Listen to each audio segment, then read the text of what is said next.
Incredible as the year 2020 was, with the pandemic, climate change, election results, discrimination, poverty, and the rampant government spending, 2021 is on track to rival it. This fake reality is being shoved in our face, saying things will get worse if we don't spend more to confront these threats that many seem as contrived. Where did the trillions of dollars go to address all these concerns?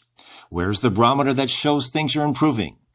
Is there any progress being made to alleviate any of these fabricated dangers?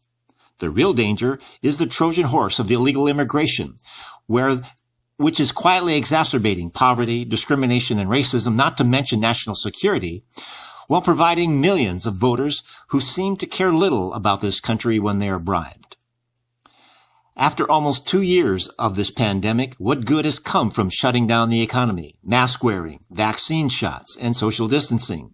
What evidence shows any reduction in the infection when CDC continues to put out public service announcements saying we should do more of the same as things may get worse? Has anything improved if the protocol continues to require more extreme precautions and possibly needing a booster shot? Hospitals never filled up, which is the initial reason Americans accepted the 2-week shutdown. In 2019, the total number of deaths in the United States was practically identical to 2020. After all the unnatural deaths from military casualties, murder, suicide, and overdoses, and accidents were subtracted.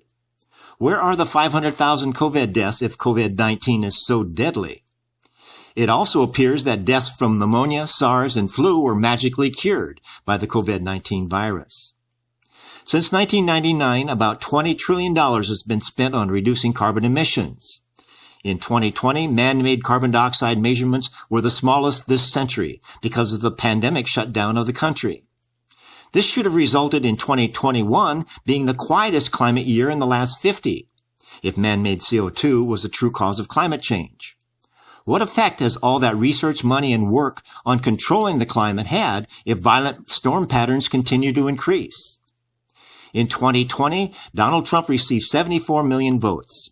Joe Biden received 81 million votes. In that same election for president, how is it possible for Trump to receive more votes than were ever received in history, only to be defeated in the same election by a candidate who didn't campaign, drew no crowds, generated no excitement, never came out of his basement? Yet, this non-campaign method resulted in surpassing Trump's record-breaking amount by 7 million votes.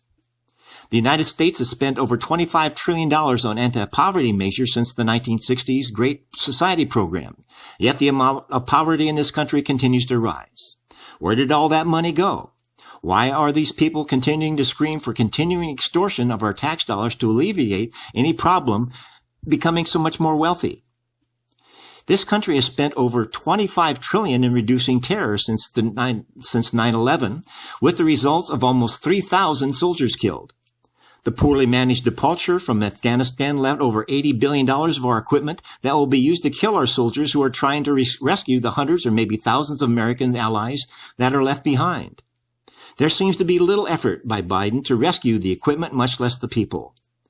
Why are planes carrying refugees almost solely filled with young men of fighting age?